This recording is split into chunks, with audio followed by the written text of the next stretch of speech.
Assalamualaikum warahmatullahi wabarakatuh. Salam jumpa kembali untuk seluruh sahabat-sahabat YouTuber, sahabat media, serta para pemirsa dan seluruh para pendengar, para penggemar di seluruh tanah air Indonesia, di Jakarta, Jakarta Selatan dan sekitarnya, termasuk Kukusan, Beji Depok.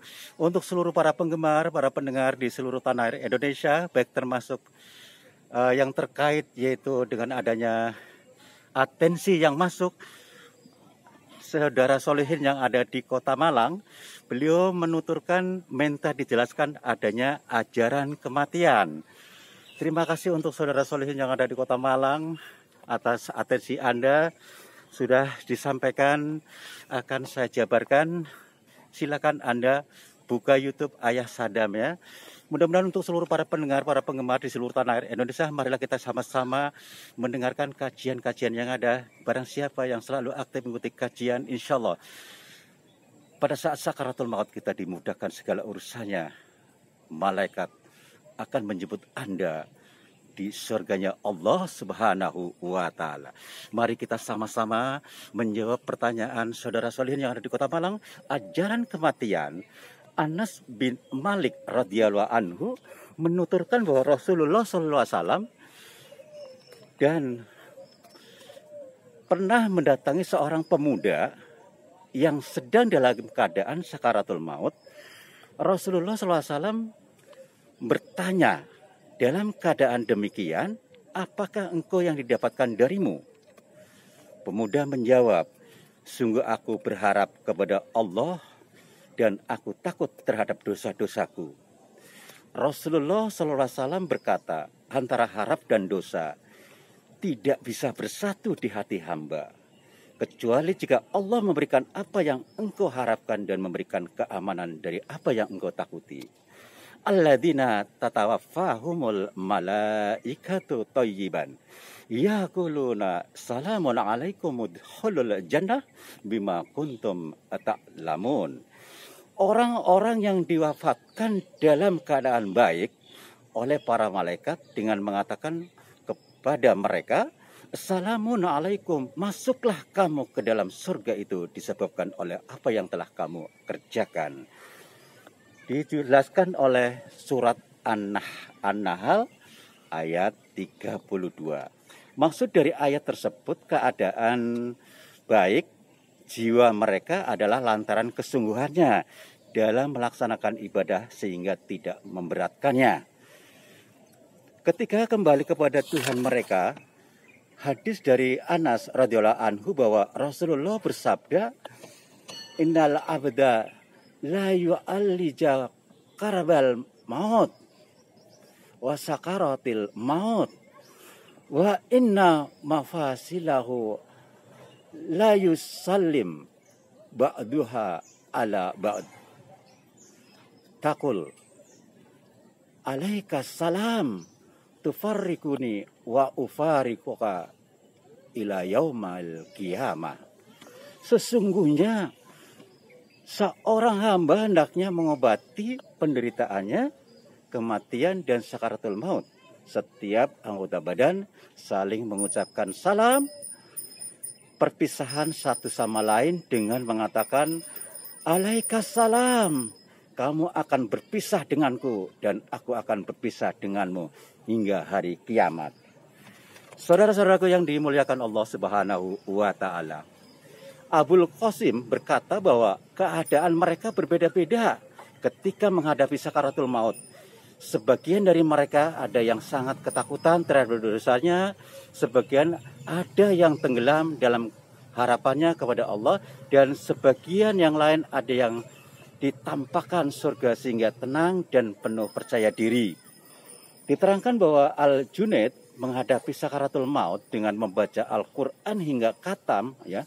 Sementara pada waktu itu tanggal 1 Muharram di mana semua orang bersenang-senang, namun berbeda yang dialami oleh Ahmad Al-Jariri. Saat itu duduklah di dekatnya Ahmad Al-Jariri, ia berkata kepada Al-Junaid, wahai Tuhan. Namun Al-Junaid memotong pembicaraannya. Siapakah kiranya yang lebih utama dariku dengan hal itu, bersenang-senang menyambut tahun baru? ketahuilah lembaranku telah dilipat oleh Allah Subhanahu wa taala. Diterangkan pula ketika Bilal radhiyallahu anhu mendekati ajal, istrinya bersedih dan mengeluh. Sungguh sedih sekali. Namun Bilal mengatakan kembali, aku justru sangat bahagia sekali. Karena sebenarnya bagi akan bertemu kekasih ya, karena sebentar lagi akan bertemu kekasih, maksudnya itu Nabi Muhammad SAW dan sahabat-sahabatnya beliau, Abu Muhammad Abdullah al-Ibrahim al-Wahari menuturkan ketika Dal Asy Sibli mendekati ajal, aku menunggunya sepanjang malam. Selama itu ia mengucapkan syair, engkau berada setiap rumah, wajahmu selalu kuharapkan, wajahmu selalu kuharapkan, yang akan menjadi hujah kami di hari ini. Ketika orang-orang berdatangan dengan hujah mereka sendiri-sendiri. Lantas diceritakan bahwa Mahlul al-Huz adalah keadaan sakaratul maut. Banyak orang yang datang menjenguk dengan wajah sedih karena mereka akan kehilangan ulama besar yang menjadi guru mereka. Ketika wajah-wajah mereka bersedih, Mahlul al-Huz justru tertawa. Lalu seorang di antara mereka bertanya, apa yang menyebabkan Tuhan tertawa saat itu? Detik-detik genting seperti ini, jawabnya, bagaimana aku tidak tertawa? Karena sebentar lagi aku akan berpisah dengan zat yang ku takuti, dan aku akan bertemu dengan zat yang aku harapkan. Ketika Zunnun, seorang sufi agung ini mendatangi sakaratul maut, orang-orang berdatangan menunggunya. Salah seorang di antara mereka bertanya, wahai Tuhan, apa yang engkau inginkan saat ini? Zunnun menjawab, aku ingin mengetahui tempatku sebelum kematian, meskipun sekejap saja. Ucapkanlah Allah Subhanahu wa ta'ala. Saudara-saudaraku yang dimuliakan Allah Subhanahu wa ta'ala, bahwa Zunnun justru menjawab, sejak kapan kamu mengatakan begitu?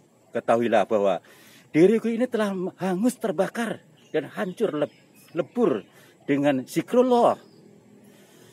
Sahibul hidayah, kepada suatu hari seseorang datang ke rumah Minsad ad-Dinawari. Kebetulan di sana ada beberapa murid, ya, murid sufi. Tak lama kemudian datanglah seorang laki-laki asing. Kedatangannya sangat miskin. Ia bertanya, apakah di sini ada tempat yang bersedih? Maksudnya ada tempat yang bersih. Kemungkinan seseorang bisa mati di tempat tersebut. Mereka menunjukkan ke tempat mata air. Lelaki miskin itu ke sana, lalu mengambil wudhu dan sholat. Setelah sholat, ia berbaring dan menjalurkan kakinya ke atas batu ceper. Ia benar-benar meninggalkan dunia dengan tenang. Demikianlah saudara yang dirahmati Allah Subhanahu wa taala. Tinggal sedikit lagi ya, bahwa diterangkan pula bahwa suatu hari Abdul Abbas dan Ahmad ad-Dinawari memberi tausiah di suatu majelis. Tiba-tiba seorang wanita datang berteriak-teriak, tentu saja mengganggu majelis tersebut. Wahai Syekh, aku sangat rindu kepada Allah.